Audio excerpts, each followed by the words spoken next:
Praise lord. ఈరోజు మనం ఆదికాండము మొదటి అధ్యాయము చదువుకుంటున్నాము.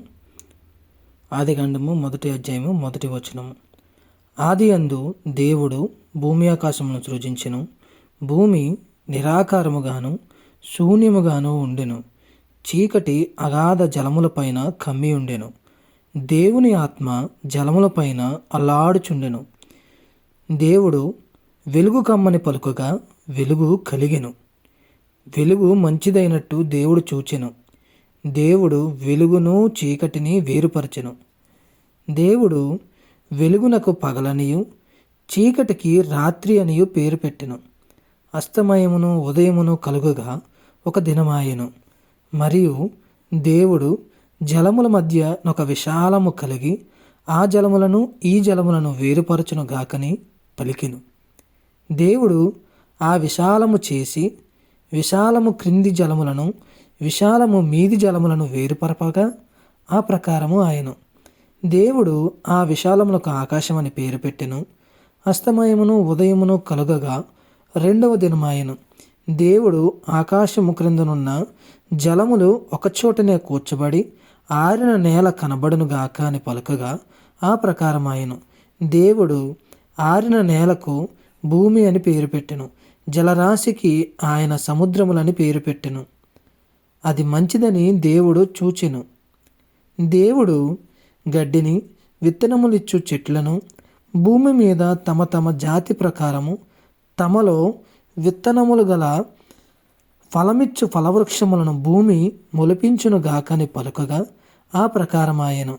భూమి గడ్డిని తమ తమ జాతి ప్రకారము విత్తనములిచ్చు చెట్లను తమ తమ జాతి ప్రకారము తమలో విత్తనము గల ఫలవృక్షమును మొలిపింపగా అది మంచిదని దేవుడు చూచెను. అస్తమయమును ఉదయమును కలుగగా మూడవ దినమాయెను. దేవుడు పగటిని రాత్రిని వేరుపరచినట్లు ఆకాశ విశాలమందు జ్యోతులు కలుగును గాకనియు అవి సూచనలను కాలములను దిన సంవత్సరములను సూచించుటకై ఉండును గాకనియు భూమి మీద వెలుగిచ్చుటకును అవి ఆకాశ విశాలమందు జ్యోతుల ఎండుగాకనియు పలికెను. ఆ ప్రకారమాయెను. దేవుడు ఆ రెండు గొప్ప జ్యోతులను అనగా పగటిని ఏలుటకు పెద్ద జ్యోతిని రాత్రిని ఏలుటకు చిన్న జ్యోతిని నక్షత్రములను చేసెను. భూమి మీద వెలుగిచ్చుటకును పగటిని రాత్రిని ఏలుటకును వెలుగును చీకటిని వేరుపరచుటకును దేవుడు ఆకాశ విశాలమందు వాటిని ఉంచెను. అది మంచిదని దేవుడు చూచెను. అస్తమయమును ఉదయమును కలుగగా నాలుగవ దినమాయెను.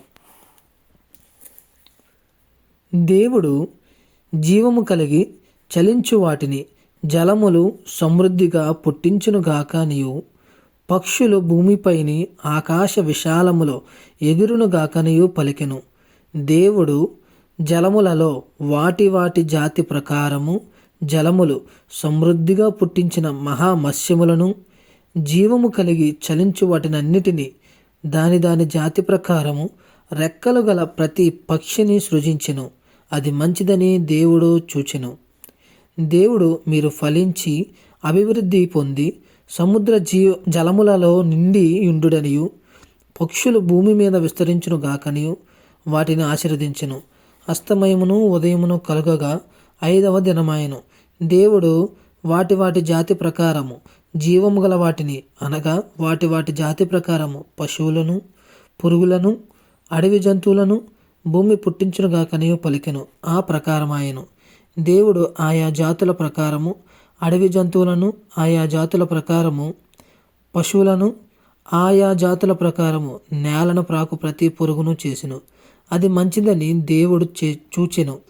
దేవుడు మన స్వరూపమందు మన పోలిక చొప్పున నరులను చేయుదము. వారు సముద్రపు చేపలను ఆకాశ పక్షులను పశువులను సమస్త భూమిని భూమి మీద ప్రాకు ప్రతి జంతువును ఏలుదురుగాకనియు పలికెను. దేవుడు తన స్వరూపమందు నరుని సృజించెను.